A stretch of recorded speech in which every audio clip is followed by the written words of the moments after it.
केवल स्वरूप का ही चिंतन करे। जहां जप और चिंतन दोनों ही रहेंगे, वहां जप मुख्य और चिंतन गौण रहेगा। अतः जिससे चिंतन न हो सके उसे जप या स्तोत्र पाठ करना चाहिए। स्तोत्र पाठ से जप अधिक लाभप्रद है। महाराज जी, भगवान के साकार दर्शन के लिए क्या साधन करना चाहिए? मेरे विश्वास के अनुसार प्रगाढ़ ध्यान हुए बिना भगवत दर्शन नहीं हो सकता। तो क्या हठ योग ही मन के निग्रह का साधन है? लय योग, मंत्र योग, हठ योग इत्यादि सभी से मन का निग्रह हो सकता है। किसी एक को पकड़ लेना चाहिए। जैसे इलाहाबाद के कई रास्ते हैं, किंतु पकड़ना एक को ही चाहिए। तो महाराज मन कैसे रुके? नियम का पालन करने से। यदि हम नियम का पालन करते हैं तो मन हमारा क्या बिगाड़ सकता है? मन को परमात्मा देखता है। हमारे देश की दुर्दशा क्यों हो रही है? इसी से कि नियम निष्ठा नहीं है। हम लोग व्यर्थ की ही बकबक करते रहते हैं। अब तो संध्या वंदन तक का नियम नहीं रहा है। भजन करने के लिए तो नियम अत्यंत आवश्यक है। महाराज जी, समाधि किसे कहते हैं? मंदिर में भगवान को देखो और फिर पलक न लगे, यही समाधि है। बिल्ली जब चूहे को पकड़ने के लिए बैठती है तो उसका मन चूहे के सिवा और कहीं नहीं जाता। इसी का नाम समाधि है। एक साईं जी बैठे नमाज पढ़ रहे थे। उधर से एक स्त्री निकली। उसका पैर उनके कपड़ों से लग गया। इस पर साईं जी ने बिगड़कर पूछा, तूने मेरे कपड़े पर पैर क्यों रखा? स्त्री बोली, तू खुदा की इबादत कर रहा था या मुझे देख रहा था? बस बाह्य ज्ञान न रहे, इसी का नाम समाधि है। महाराज जी, ध्यान लगता नहीं है, कैसे लगाया जाए? रो पीटो, भगवान तो है ही। जब वे देखेंगे कि यह रो रहा है और ध्यान के लिए मरने को तैयार है तो अवश्य ध्यान लग जाएगा। किंतु रो सच्चे हृदय से, झूठे रोने से कुछ नहीं होगा।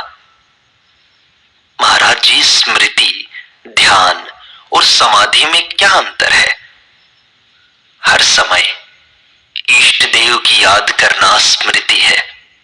चित्त वृत्ति को एकाग्र करके इष्ट रूप में ठहराना ध्यान है। और ध्यान की बढ़ी हुई अवस्था ही, जिसमें ध्याता और ध्येय के भेद की स्फूर्ति नहीं होती, समाधि है। शरीर, प्राण और चित्त की समता अर्थात स्थिरता होने पर ही समाधि होती है। ये नियम अष्टांग योग की समाधि के लिए है। भाव समाधि के लिए इनकी आवश्यकता नहीं है और न वह करने से ही होती है।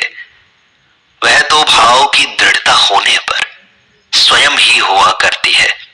जिस समय वह होती है उस समय आसन और प्राण भी स्वयं स्थिर हो जाते हैं। आसन और वृत्ति, इन दोनों ही को स्थिर रखकर अभ्यास करना चाहिए। मैं संपूर्ण प्रपंच से भिन्न हूं, ऐसी भावना करने से चित्त की साम्य अवस्था हो जाती है। यही चित्त की निर्विशेष स्थिति है। इसका काल अधिक बढ़ने पर चित्त विलीन हो जाता है।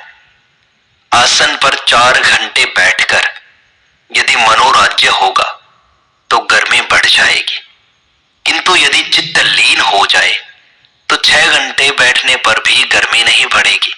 इसका कारण यह है कि मनोराज्य में तो चित्त को काम करना पड़ता है, परंतु लीन हो जाने पर चित्त शांत हो जाता है।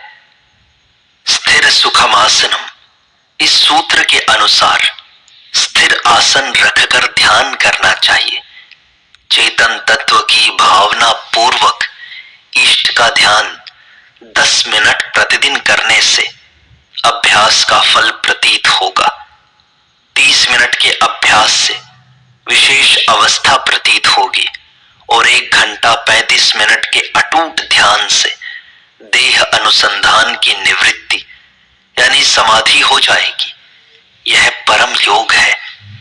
1 घंटा ध्यान के अभ्यास से सर्वत्र ध्येय ही दिखाई देगा। ध्यान से ज्ञान होता है।